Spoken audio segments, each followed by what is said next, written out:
Olá, boa noite a todos. Sejam todos bem-vindos ao nosso estudo do Evangelho. Eu sou Leila Rocha de Oliveira, do Centro de Estudos Espíritas Allan Kardec, aqui de Olambra. E como todas as terças-feiras, nós temos o nosso encontro às 20 horas, o nosso estudo do Evangelho à luz da doutrina espírita, quando nos aproximamos mais do nosso Mestre Jesus, refletindo em cima dos ensinamentos espíritas. E nós vamos dar continuidade ao nosso estudo, lembrando que hoje é dia 7 de dezembro de 2021. Eu sou Leila Rocha, do Centro de Estudos Espíritas Allan Kardec, aqui de Olambra, e vamos saudando os amigos e amigas que vão chegando dos dois planos da vida. Boa noite, Tassimara, seja muito bem-vinda, Sueli, Sandra, Eudócia, Sônia Pavanello, que bons amigos e as amigas vão chegando devagarinho, e nós vamos criando essa grande rede de esperança, de fraternidade, de trabalho no bem. Isso é muito bom estarmos juntos. Boa noite, Adília. Um prazer imenso, Adília também aqui conosco. E para entrarmos nesse clima espiritual, nós vamos abrir aqui numa página do livro Vinha de Luz, através de Emmanuel e Francisco Cândido Xavier. Boa noite, Pedro. Seja muito bem-vindo ao nosso estudo do Evangelho. Nós abrimos aqui no livro Vinha de Luz a mensagem 102, Atribulados e Perplexos. É uma passagem de uma carta de Paulo, o apóstolo Paulo, escrevendo a segunda carta à igreja de Corinto, 2 Coríntios, capítulo 4, versículo 8. Em tudo somos atribulados, mas não angustiados, perplexos, mas não desanimados. Repetindo o que Paulo escreve aos irmãos da igreja. Em tudo somos atribulados, mas não angustiados, perplexos, mas não desanimados.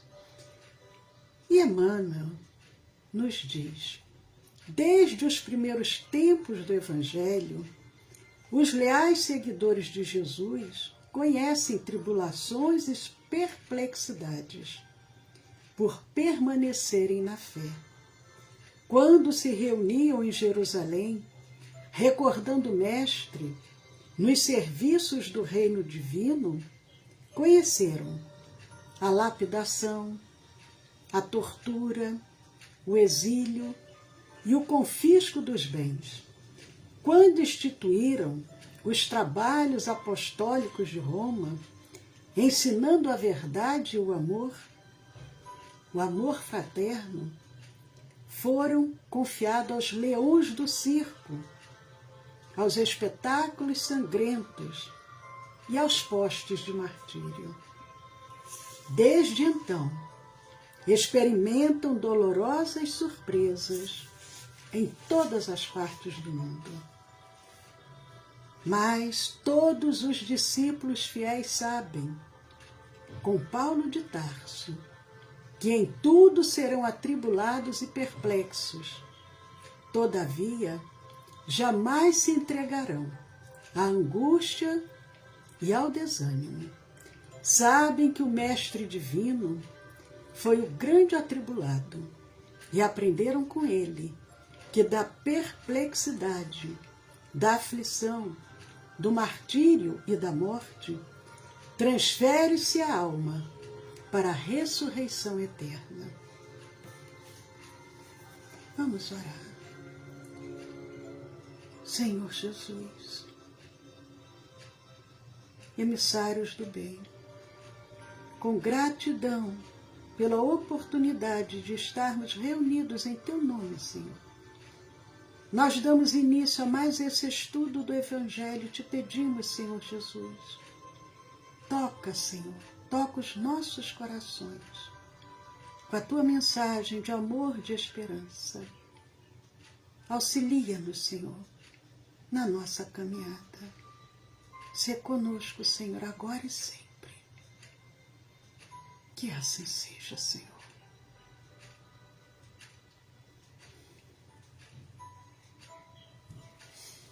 Que bom! Estamos também com a nossa querida Gislaine, com mãos abençoadas, faz cada bolo, cada doce delicioso, gostoso, saboroso e muito atrativo de ser visto. Mas um abraço também muito carinhoso para a nossa querida Carmelina, para a Anne, que bom. Estamos juntos, vamos continuar juntos e vamos dar continuidade ao nosso estudo do Evangelho. Nós estamos no capítulo 7. Capítulo 7 do Evangelho segundo o Espiritismo, Bem-aventurados pobres de espírito. E nós estamos vendo as instruções dos Espíritos, falando sobre o orgulho e a humildade. E nós vamos prosseguir com a mensagem trazida no item 12, uma mensagem trazida pelo Espírito Adolfo. O Espírito Adolfo, que foi um bispo de Argel, ele traz essa mensagem em Marmande, em 1862. Nós iniciamos as reflexões em cima desse texto desse benfeitor amigo no dia 23 de novembro. Iniciamos o item 12 do capítulo 7, quando ele vem falando sobre o orgulho e a humildade. Demos continuidade a semana passada, no dia 30 de novembro, e hoje nós vamos prosseguir com as reflexões de Adolfo. Ele diz o seguinte: se por vezes, nós vamos voltar um pouquinho, porque nem todos estavam aqui a semana passada, para podermos compreender melhor o que o bispo vem nos dizendo. Ele diz o seguinte: porque a vez de ter em maior estima o que brilha e encanta os olhos, do que o que toca o coração? Porque fazeis do vício na opulência objeto das vossas adulações, ao passo que desdenhais do verdadeiro mérito na obscuridade? Apresente-se em qualquer parte um rico debochado, perdido de corpo e alma, e todas as portas se lhe abrem, todas as atenções são para ele, enquanto ao homem de bem, que vive do seu trabalho, mal se dignam todos de saudá-lo com ar de proteção. Quando a consideração dispensada aos outros se mede pelo ouro que possuem ou pelo nome de que usam, que interesse podem eles ter em se corrigirem de seus defeitos? Dar-se-ia o inverso, se a opinião geral fustigasse o vício dourado, tanto quanto o vício em andrajos? Mas o orgulho se mostra indulgente para com tudo o que o lisonjeia. E nós vamos continuando, sem pararmos, porque já vimos toda essa parte semana passada. Século de cupidez e de dinheiro, dizeis. Sem dúvida, mas por que deixaste que as necessidades materiais sobrepujassem o bom senso e a razão? Porque há de cada um querer elevar-se acima de seu irmão? Desse fato sofre hoje a sociedade as consequências. Não esqueçais que tal estado de coisas é sempre sinal certo de decadência moral. Quando o orgulho chega ao extremo, tem-se um indício de queda próxima, porquanto Deus nunca deixa de castigar os soberbos. Nós vimos a semana passada até esse ponto, falando sobre esse orgulho e com as possibilidades do orgulhoso sofrer os reveses em função da sua atitude. E vamos prosseguindo agora. Se por vezes consente que eles subam, é para lhes dar tempo à reflexão e a que se emendem, sob os golpes de que quando em quando lhes desfere no orgulho, para os advertir. Então aqui o benfeitor, continuando a nossa leitura, a nossa reflexão do capítulo 7, item 12, Adolfo, ele vem dizendo, muitas das vezes Deus permite que aquele que está com orgulho lá em cima, que ele vai dando corda, Deus vai dando corda, para que aquele orgulhoso, ele tenha tempo para refletir, ele tenha tempo para se emendar, para mudar, para ver que a atitude dele não é correta. Mas, quando, mesmo com as oportunidades divinas, ele não aproveita, não se emenda, de quando em quando, diz o benfeitor, aí vem os reveses, de quando em quando lhes desfere no orgulho golpes para os advertir. E nós presenciamos isso diariamente. Quantas pessoas, em pleno apogeu, orgulhosas, prepotentes, vaidosas, e de repente vem um golpe. Não é, é um castigo, nós comentamos sobre isso. Mas são formas que nós, às vezes, nós mesmos buscamos de uma maneira indireta para podermos burilar as nossas imperfeições. Mas Adolfo prossegue dizendo, mesmo com os golpes que acontecem de quando em quando, há aqueles que ainda não sabem aproveitar a oportunidade. Continuam mesmo com esses chamados divinos sem refletir. E o bispo diz, mas em lugar de se humilharem, eles se revoltam.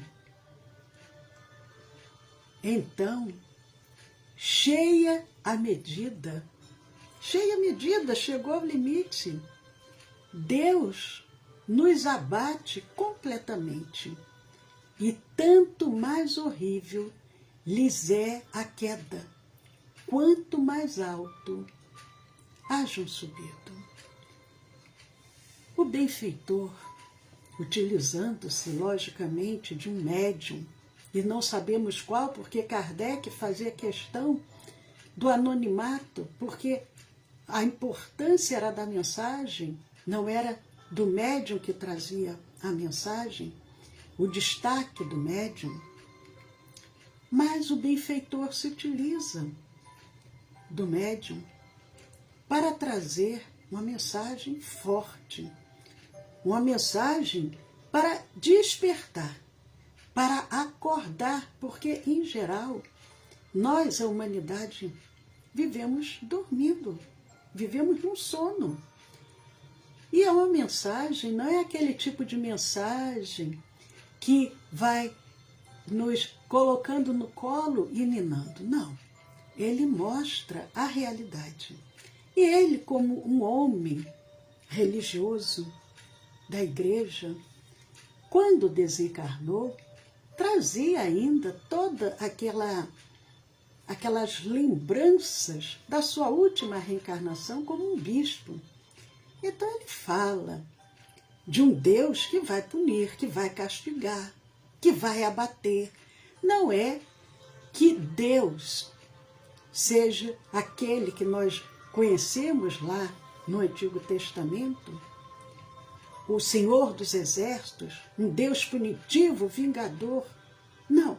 De uma forma simbólica, ele vai nos mostrando que quando nós não procuramos agir de acordo com as leis divinas, que são leis de amor, que foi o que Jesus veio nos ensinar, Jesus nos ensina desde o momento do seu nascimento, quando ele escolhe para nascer, não uma casa, um palácio, ele nasce junto aos animais.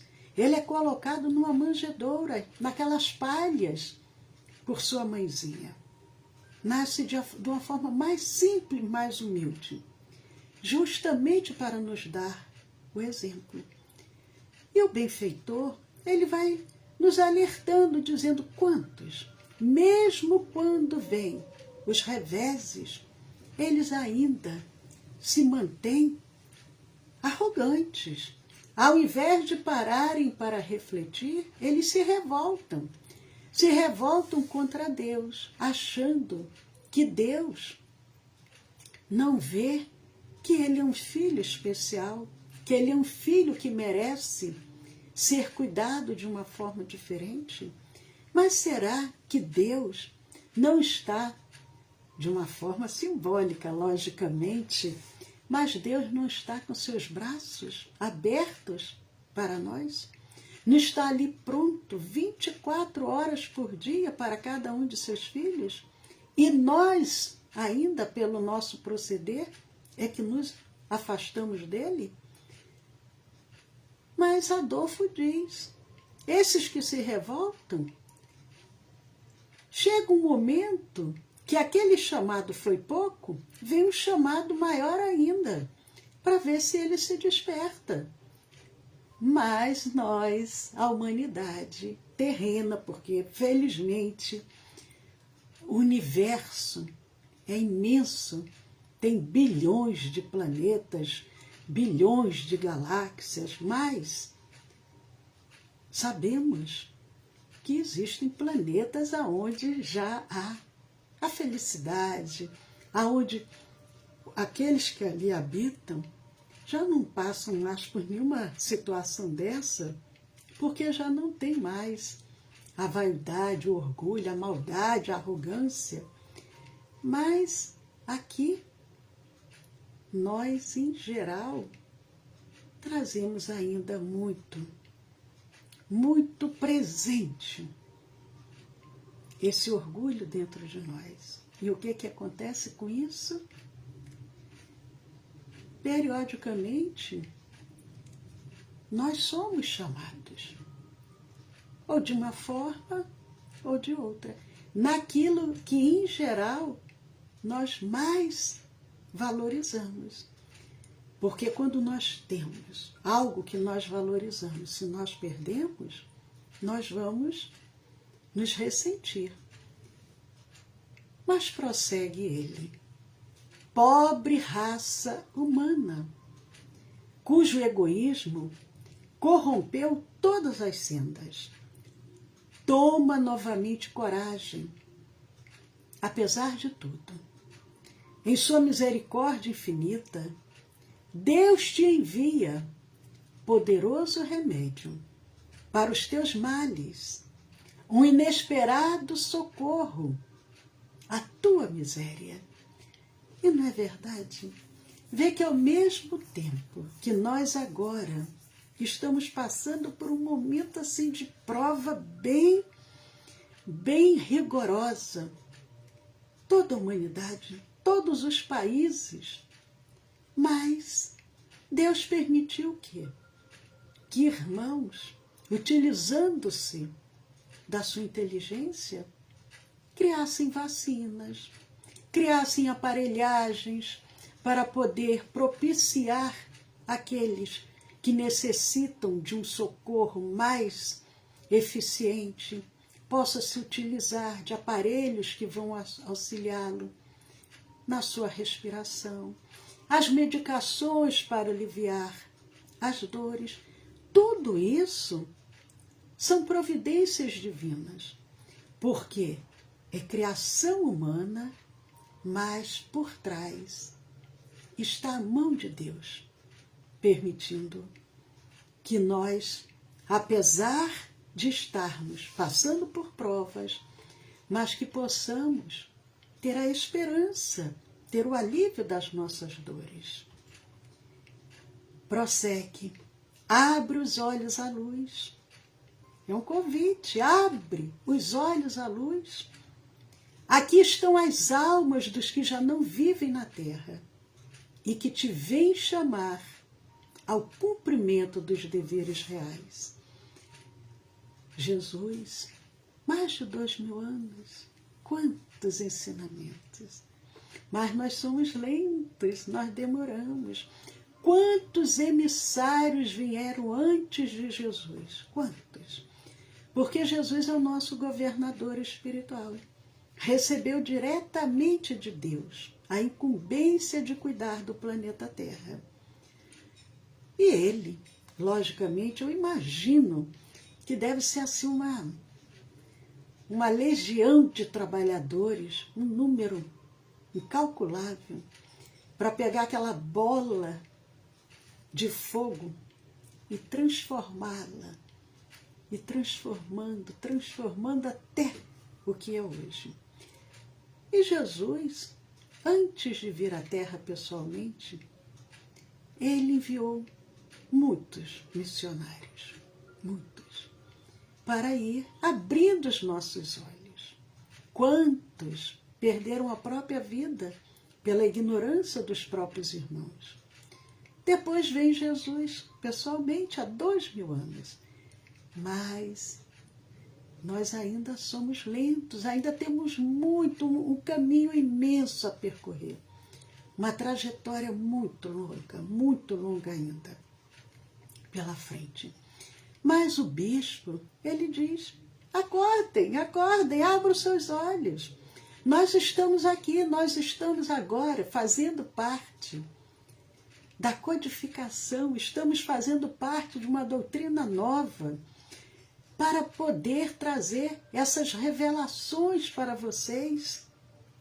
Acordem, aproveitem. Nós somos as almas daqueles que viviam aí na Terra e estamos agora libertos do corpo físico, com mais possibilidades para poder despertar vocês, chamar cada um ao cumprimento dos deveres reais.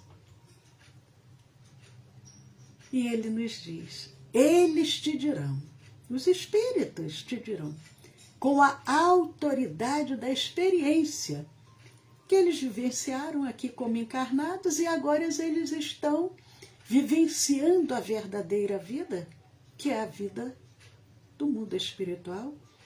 Eles te dirão com a autoridade da experiência, quanto às vaidades e às grandezas da vossa passageira existência são mesquinhas, a par da eternidade.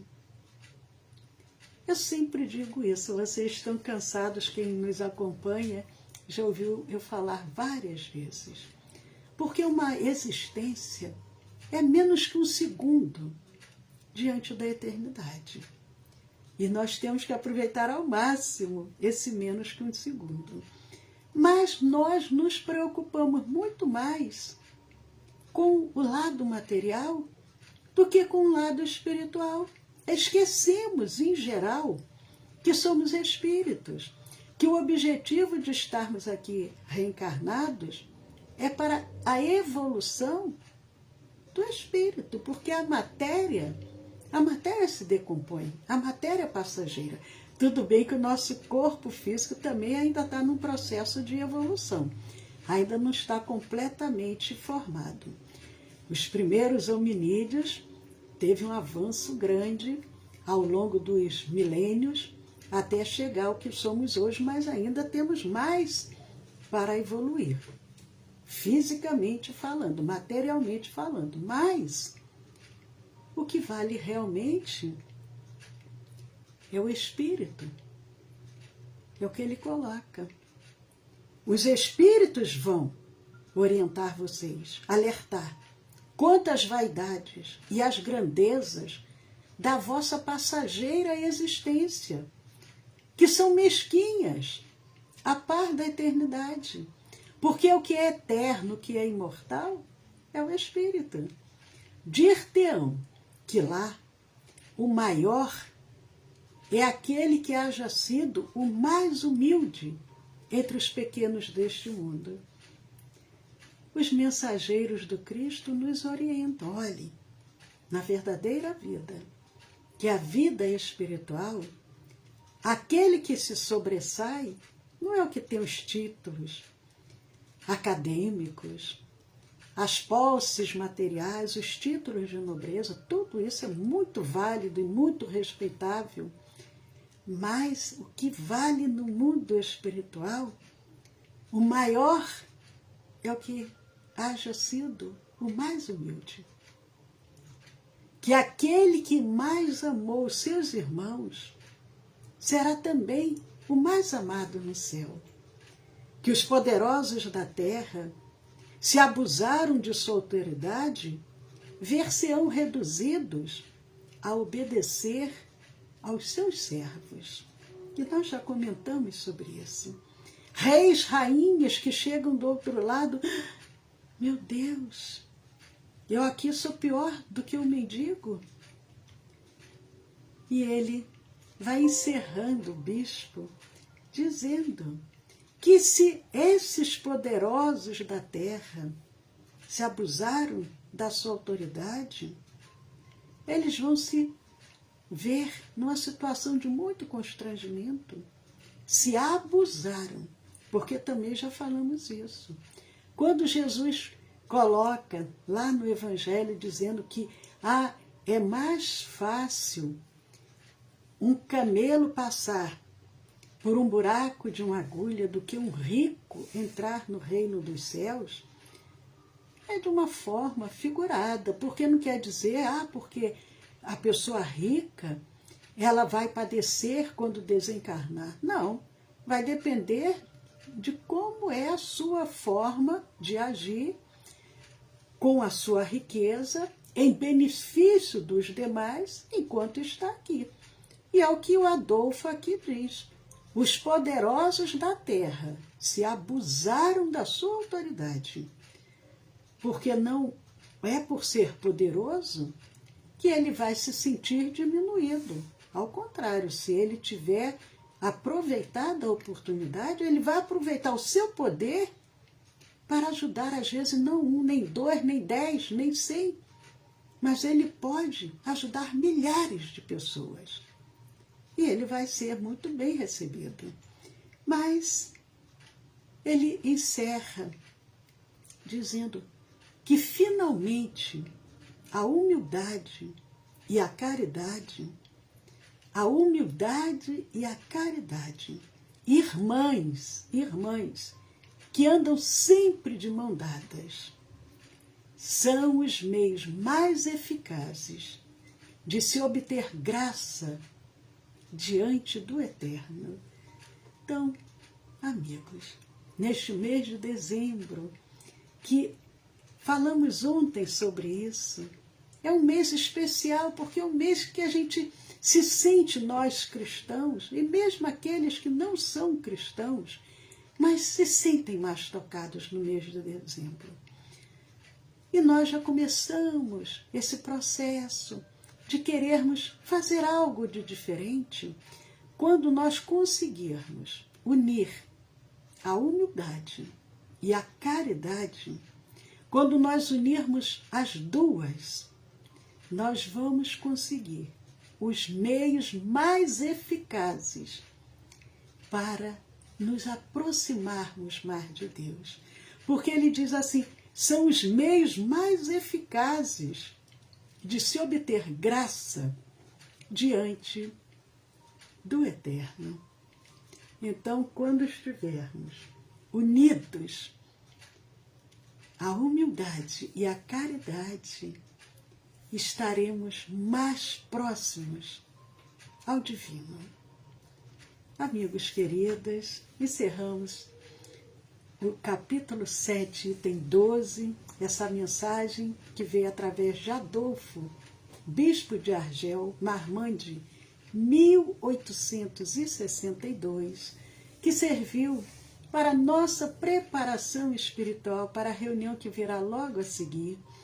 E nós convidamos vocês, os trabalhadores da nossa casa, e aqueles que estão em tratamento, continuem em sintonia. Faltam apenas 3 minutos para iniciarmos a nossa reunião de vibração, que não é ao vivo, é à distância. Nós vamos encerrar agora, e à distância de 8h30 às 9h30 da noite, nós nos manteremos em vibração, em irradiação, para acolher os pedidos que chegaram à nossa casa. Hoje, terça-feira, agora nós temos domingo. Domingo nós temos o nosso Evangelho no Lar. Então, agora a gente só vai se rever domingo, 20 horas, com o Evangelho no Lar. Quem desejar alguma orientação, encaminhe para o WhatsApp do nosso Centro Espírita, que nós passaremos as orientações. E quem ainda, porventura, não conhece os nossos canais do YouTube e do Telegram, nosso canal do YouTube é o Centro de Estudos Espíritas Allan Kardec, aqui de Olambra. E o nosso canal do Telegram é o SEAC 2012. Juntos podemos muito. Vamos nos unir nessa grande rede de trabalho. Jesus conta conosco. Entre lá, se inscrevam, compartilhem, façam comentários. Vamos semear a luz. Anotem aí o WhatsApp do nosso Centro Espírito DDD. É o 19 e o WhatsApp é o 99 341 6316. 1999 341 6316. A doce paz de Jesus no lar, no coração de cada um de vocês. Até domingo, com as bênçãos de Deus, aproveitando, mandando um abraço também para Cleia, para Gislaine, para todos esses amigos e amigas queridas que estão aqui conosco. Paz a todos.